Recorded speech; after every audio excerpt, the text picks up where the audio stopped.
Violence continues to escalate today. With us now is IDF Reserve's General Yossi Kufrowasser. Thank you so much, General, for being with me.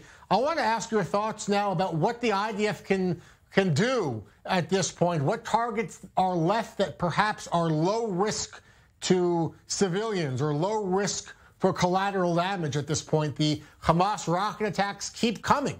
The death toll in Israel keeps going up. Israel has to defend herself, but what should the IDF strategically do now? Well, what the IDF does is what it does from the beginning, which is hit the infrastructure of Hamas. And we keep hitting the operatives of Hamas, the terrorists themselves, the leaders, their headquarters, their houses that are being used as headquarters for carrying out terror attacks. We keep taking care of the underground infrastructure, the tunnels and so on and so forth.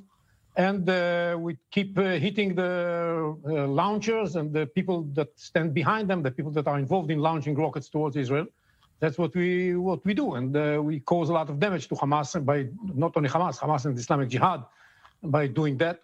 And we do it quite successfully, I would say. During the last day, we kept hitting many, many targets in the Gaza Strip. And it seems that everybody understands that every going day, yes, it is involved also in casualties in Israel, but it is involved in much damage to the infrastructure of Hamas and the Islamic Jihad in Gaza. And that's what's important. And they understand it. General, what is your take perhaps on the targeted assassination campaign? We know that dozens, according to the IDF, they're releasing the photos. There are dozens of senior Hamas commanders, their equivalent of generals and lieutenant colonels and these experienced terrorists were taken out in targeted strikes on apartments, on cars, on moving vehicles. But there is still the upper echelon of both the militia level and the political level that Israel has not moved to take out with assassinations. Do you think they should at this point? Could that effectively end this round once and for all? Oh, they probably should, but they probably cannot have the information necessary in order to carry it out in a successful manner and without huge collateral damage, because most of these people are staying behind human shields, and it's very difficult to hit them. The most important position they have is under the Shifa hospital. So it's if you want to bomb a hospital in order to get them, this is what you have to do. But of course, nobody wants to do that. So this is how they hide and how they protect themselves, and this makes it difficult to hit them. That has been the case in many rounds of similar rounds in the past, unfortunately. Yeah. But those commanders that have to go out and lead their terror groups on the field, they were hit in several successful attacks by Israel.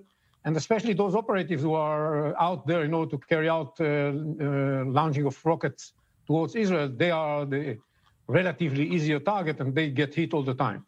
General, as far as I understand, according to the IDF spokesperson, they've already hit something like more than 150 terror activists. Yeah, more than 150 Hamas terrorists taken out, killed in these airstrikes. General, if we are having an honest assessment here, since Protective Edge, do you believe the IDF perhaps underestimated Hamas's ability, their arsenal, their strategic ability to strike deep into Israel? I mean, every few weeks, more money came into Gaza via Qatar. There was despite several smaller level escalations, there was always a ceasefire before a major response from the IDF.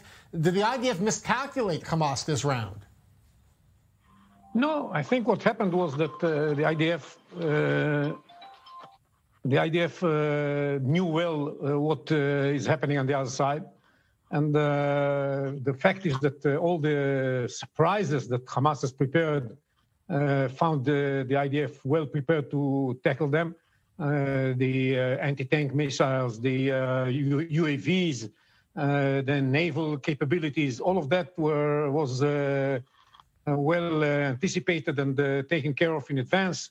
And on top of handling the rockets themselves with the Iron Dome and the tunnels, the assault tunnels with the wall that was constructed around the Gaza Strip, the IDF has developed answers to any challenge coming from Hamas, knowing what they are trying to develop and to acquire. That was not the problem. It's very difficult, and when you have an enemy that has tens of thousands of rockets, to hit each and every rocket before it is launched.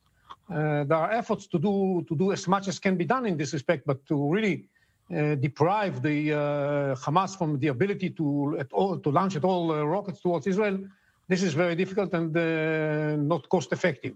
So it's in my mind the decision was to develop the ability to hit their infrastructure, and this was done very successfully this time around, and they are aware of how deeply they are penetrated by the Israeli intelligence and how well Israel knew that.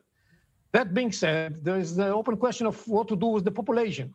Israel was ready to allow Hamas to have the money coming in from Qatar because it wanted to believe, and maybe some of us even believed so, that this money goes really for the suffering population in Gaza.